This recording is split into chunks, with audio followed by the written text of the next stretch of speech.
नमस्कार, तुम्हा सर्वांचं आपल्या स्टडी पॉइंट या यूट्यूब चॅनलमध्ये स्वागत आहे। नोकरदार वर्ग संदर्भात सर्वोच्च न्यायालयाने दिला महत्त्वपूर्ण दिलासादायक निर्णय। याबद्दल संपूर्ण सविस्तर निकाल काय आहे ते जाणून घेण्या अगोदर तुम्ही जर आपल्या स्टडी पॉइंट या यूट्यूब चॅनलवरती जर नवीन असाल तर आपल्या या चॅनलला लगेचच लाईक आणि सबस्क्राईब करायला विसरू नका। चला तर मग वेळ वाया न घालवता नोकरदार वर्ग संदर्भात सर्वोच्च न्यायालयाने दिलेला हा महत्त्वपूर्ण किंवा दिलासादायक निर्णय काय आहे ते या ठिकाणी आपण जाणून घेऊया। बघा, या ठिकाणी तुम्ही टायटल पाहू शकता। टायटल काय आहे बघा, नोकरदार वर्ग संदर्भात सर्वोच्च न्यायालयाने दिला महत्त्वपूर्ण दिलासादायक निर्णय। जाणून घ्या संपूर्ण सविस्तर निकाल। बघा, supreme court gives important comforting decision regarding the working class.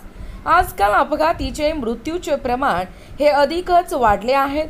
शिवाय नोकरदार वर्गांमध्ये ताणतणावाचे परिणाम देखील या अपघाती मृत्यूचे कारण ठरत आहेत।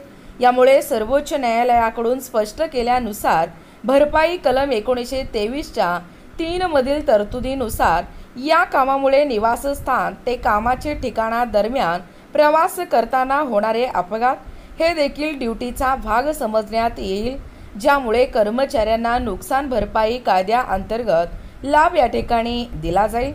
याबाबत सर्वोच्च न्यायालयाने न्यायमूर्ती मनोज मिश्रा व के.व्ही. विश्वनाथन यांच्या यापूर्वीच्या सदर संदर्भातील गोंधळ व अस्पष्टता दूर करून निकाल दिला आहे।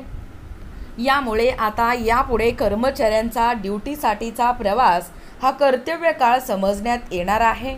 अपघाताची स्थिती, काळ व स्थान आणि रोजगार यांच्यामध्ये संबंध प्रस्थापित असल्याने कर्मचाऱ्यांना ड्युटीकरिता निवासस्थानापासून ते कामाच्या ठिकाणापर्यंत जाण्यासाठी व परत येताना होणाऱ्या अपघाताचा समावेश हा कर्तव्य काळ आणि सेवेचा काळ समजण्यात येणार आहे।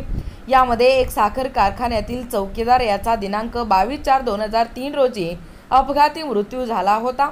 त्याचे कामाचे तास हे सकाळी 3 ते सकाळी 11 पर्यंत होते आणि त्याचा ड्युटीवर जात असताना अपघाती मृत्यू झाला। यामुळे त्यांच्या वारसांना मुंबई उच्च न्यायालयाच्या माहे डिसेंबर 2011च्या आदेशाला आव्हान देणारी ही याचिका सर्वोच्च न्यायालयामध्ये दाखल केली व सर्वोच्च न्यायालयामध्ये अखेर न्याय मिळाला व त्यांच्या वारसांना 3,26,140 भरपाई देण्याचे आदेश हे देण्यात आले। बघा, एकूणच अशा पद्धतीने या ठिकाणी नोकरदार वर्गासंदर्भात सर्वोच्च न्यायालयाने दिलेला हा महत्त्वपूर्ण दिलासादायक निर्णय काय आहे व सविस्तर निकाल काय आहे याबद्दल संपूर्ण सविस्तर अशी माहिती या व्हिडिओच्या माध्यमातून जाणून घेण्याचा प्रयत्न केलेला आहोत। अशाच प्रकारचे नवनवीन अपडेट पाहिजे असतील किंवा तुम्हाला जर आमच्या अध्यापनाचे व्हिडिओ आवडत असतील किंवा तुम्ही जर आपल्या स्टडी पॉइंट या यूट्यूब चॅनलवरती जर नवीन असाल तर आपल्या या चॅनलला लगेचच लाईक आणि सबस्क्राईब करायला विसरू नका। भेटूया अशाच पुढच्या